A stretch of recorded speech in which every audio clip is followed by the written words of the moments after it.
মানুষ কখনো আপনার ভালোটার সুনাম করতে যাবে না। একটু খারাপ করে দেখুন, তখন দুনিয়ার বদনাম আপনার মাথার উপর ঝুলায় দেবে। আসলে দুনিয়াতে এমন যদি না হয়ে সবকিছু ভালো হতো, তাহলে মনে হয় মানুষের মন মানসিকতা অনেক ভালো হতো। আসসালামু আলাইকুম, কেমন আছেন সবাই? আশা করি সবাই খুব ভালো আছে। তো চলে আসলাম আমি একদম লাস্ট একটা পার্ট নিয়ে, কারণ হচ্ছে আপনাদের ২ দিন ধরে আমি দেখাচ্ছি, মানে ভিডিও আমি শেষ করতেই পারতেছি না যে ফুল ভিডিওটা আমি কিভাবে দেব। তো এটা হচ্ছে হাঁসের মাংস। প্রায় ৪-৫ বছর পর আমি হাঁসের মাংস রান্না করলাম আর খেলাম। মানে বলতে গেলে আমি একদমই হাঁসের মাংস ৪ বছর ধরে খাই না। কারণ হচ্ছে ওই যে মা হয়ে গেলে যেটা হয়, বাচ্চা পেটে আসলে খাইতে হয় না, বাচ্চা হওয়ার পরে খেতে হয় না। এদিকে গরুর কলিজাটাও বসায় দিলাম, যেহেতু ওই যে বললাম রান্না অনেক বেশি চাপ ছিল। আর বিশ্বাস করবেন না, রান্না করার কথা ছিল ৭টার ভিতর শেষ করবো, কারণ গেস্ট আসবে ৮টা বাজে। জায়ানের আব্বু নিয়ে চলে আসছে ৫টা ৫:৩০ বাজে। উফ, কি যে একটা তাড়াহুড়া বেঁধে গেছে আমার, কি যে একটা অবস্থা। আল্লাহ বাঁচাইছে যে আমার বাসাতেও মানে বঙ্গপাল ছিল। বঙ্গপাল যদি না থাকতো আমি যে কি করতাম। মানে আমি আমার ভাইকে হুকুম করে দিচ্ছি, যেহেতু সে চায়নায় থাকে, তো ওখানকার মানুষ তো প্রচুর নুডলস রান্না খায়, তো আমি তার জন্য নুডলস বসাইছি। কিন্তু একটা জিনিস আমি মিস করছি তাড়াহুড়ার জন্য আর কি, মানে আমি হচ্ছে একটু স্যুপ টাইপের করতে চাইছিলাম, কিন্তু ওটা আমার আর হয়নি, আমি ভুলেই গেছিলাম। তো যাই হোক, যেটা হয়েছে আর কি। রান্না করতে প্রায় অনেক সময় ছিল আমার হাতে। আমি জানতাম যেহেতু ৭টায় আসবে, তো জানি আব্বু ৫টা বাজে চলে আসছে, আর আমার তো মাথায় নষ্ট কি থেকে কি করবো না করব। পরে যাক, সবাই বঙ্গপাল মিলে সব গুছাই ফেলছি একদমই, মানে সবাইকে এক একটা কাজ দিয়ে দিলাম।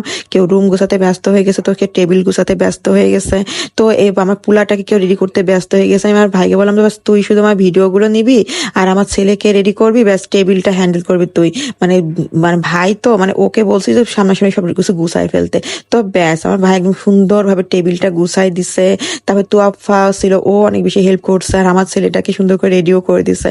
তো এইগুলো দিয়ে সব রেডি করে রাখছিলাম, যে কখন আসে সব সুন্দরভাবে রেডি করতেছিলাম। এদিকে আমি রান্নাঘরেও কাজ চালু রাখছিলাম। আর ফলগুলো যেহেতু কাটতে অনেক সময় নেয়, তো এগুলো আমি মাকে দিয়ে বসাই দিছিলাম যে মা তুমি এগুলো বসে বসে কাটো। আসলে সবাই মিলেমিশে করলে কিন্তু সব কাজও হয়ে যায় খুব সুন্দরভাবে।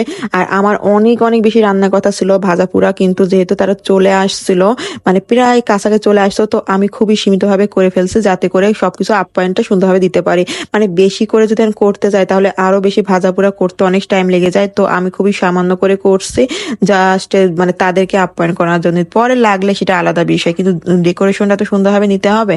তো এই জন্য খুব বুদ্ধি খাটাই করলাম। আর এদিকে ফলগুলো সব কেটে কুটে রাখছিলাম। রূপচাঁদা মাছ আসলে এগুলো হতে অনেক সময় লাগে। জানেন, যতই ভালো আপনি ভাবে সংসার করেন না কেন, যত ভালোভাবে চলেন না কেন, কোনো নাম নাই, কোনো দাম নাই, কোনো গুণ নাই, কেউ প্রশংসা করতে আসবে না। উল্টা আপনি যদি কারোর সাথে একটু ব্যবহার খারাপ করে কথা বলেন, একটু রাগের মাথায় কিছু বলেন না, তো ওইটা নিয়ে ব্যাস এই হয়ে গেল খারাপ। মানে এর চাইতে খারাপ আর দুনিয়াতে কিচ্ছু নেই। দেখলেন আমি কিন্তু এখানে দুধের মালাইটা দিছি, ব্যাস ইংরি মাছের মালাইটা দিয়াতে, মানে এটা মালাই করবো, তো আমি ভাবলাম যে একটু ছানা দুধটা করে আমি দিই। তো খেতে ভীষণ মজা হয়েছিল, বিশ্বাস করবে না। মানে আমি চিংড়ি মাছটা কিন্তু সম্পূর্ণ দিছিলাম না, এখানে অনেকগুলো চিংড়ি মাছ রান্নার কথা ছিল। বললাম না, কড়াইটা ভরে গেছে, আর আমি আর বাড়তি করে আর বড় কড়াই নামালাম না, তাড়াহুড়া করে যা পারছি বসাই দিছি।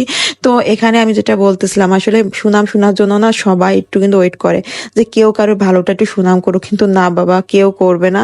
কি উল্টা মানুষের ইগো নিয়ে মানুষ থাকে, মানুষের ইগো অনেক বেশি খারাপ। ইগোর কারণে কিন্তু মানুষ অনেক কিছু ভুল সিদ্ধান্ত জীবনে নিয়ে ফেলে, নিয়ে পরেই আবার নিজে পস্তায়। এদিকে হচ্ছে আমার ছেলে কাজ করতে লেগে গেছে, তার বাবা চলে আসছে বাপের সাথে। আর এই বাচ্চা পুলাপান এত বেশি কোকের প্রতি কেন নেশা হয় বলেন তো? এগুলো তো কেউ শিখায় না, কিন্তু এইগুলাই ওরা খাবে। আর যেগুলো আমরা শিখাই ওইগুলো তারা খাবে না। মানে বাপ মারে জ্বালাবে, খুব জ্বালাবে পুলাপান। চিংড়ি মাছটা জাস্ট ওয়াও হয়েছে, এত মজা হয়েছে। আর এগুলো তো সব ফ্রোজেন করা ছিল, তো আমি ঝপাঝপ এগুলো ভেজে ফেলতেছি। আর ফ্রিজ থেকে মানে একটা যে নেক্সট নিবো, একটু যে আস্তে আস্তে করবো, তার আর উপায় নেই, যেহেতু গেস্ট চলে আসছিল, আমাকে তাড়াতাড়ি করে দিতে হবে। কিন্তু হ্যাঁ, জানি আব্বু একটু টাইম দিছিল আমাকে, মানে তুমি করো, আমরা এই ফাঁকে একটু গল্প করি। তো তারা বিজনেস নিয়ে কথাবার্তা বলতেছিল, ওই ফাঁকে আমার এই টুকটাক কাজগুলো সবই হয়ে গেছে।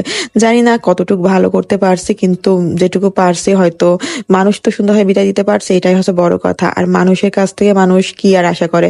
কারোর বাসায় কেউ গেলে পরে একটা ভালো আপ্যায়নের আশা করে, কিন্তু এগুলো কিন্তু সবার কপালে হয় না। মেহমান যতই মেহমানদের নিয়ামত বলা হয় না কেন, কিন্তু মানুষ সেটাকে মেনে নিতে পারে না। মেহমানের আশা কথা শুনলে ম্যাক্সিমাম ফ্যামিলিতে মুখ পুড়ে যায়। কেউ আগে খেয়ে ফেলে তো কেউ পরে খেয়ে ফেলে, মানে অন্য একটা পরিবেশ হয়ে যায়। কিন্তু আমার ক্ষেত্রে সেটা একদমই আলাদা। আমরা ছোট থেকে এটাই শিখে আসছি, মেহমানের আবদারি মানে মেহমান আপ্যায়ন করা খুবই সুন্দরভাবে করতে হয়। এটা আসলে লেয়ার মুরগি প্রেসার কুকার দিয়ে শেষ করে তারপরে আমি ঝোলের পানি দিয়ে দিছিলাম। তো এটা খুবই মজা হয়েছিল খেতে। আর এদিকে বেগুন ভাজাটা, একটা বেগুন একটা কড়াই নিয়ে নিচ্ছে, মানে এত বড় বেগুন ছিল। তো এটা ভাজতে ভাজতেই তারা খেতে বসে পড়ছে। তো ব্যাস যা দিয়ে আর কি করছি, আলহামদুলিল্লাহ সুন্দরভাবে সবকিছু হয়েছে। তো এই বেগুন ভাজাটা আমি নিয়ে চলে আসলাম। আমার ভিডিওটা আজকে শেষ করলাম আপনাদের সাথে দেখায়, মানে ফুল ভিডিওটা দেখানো হয়ে গেল। এর ফাঁকে ফাঁকে তুমি অনেক কেটে কেটে দিয়েছি ভিডিওটা। যাই হোক, সম্পূর্ণ হয়তো বা সুন্দরভাবে দেখাতে পারছি। কেমন লাগলো অবশ্যই সবাই বলবেন।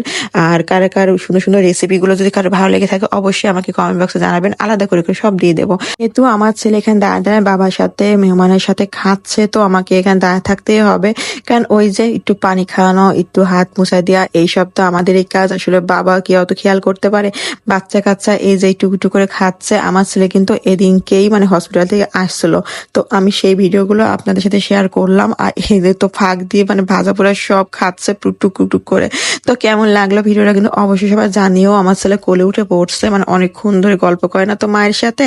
তো অবশ্যই আমার কমেন্ট বক্সে আপনারা জানাতে ভুলবেন না ভিডিওটা কেমন ছিল। ইউটিউব থেকে দেখে থাকলে অবশ্যই সাবস্ক্রাইব করবেন, আর পেজটা খুব সুন্দরভাবে ফলো দিয়ে রাখবেন। সবাই ভালো থাকবেন, আল্লাহ হাফেজ।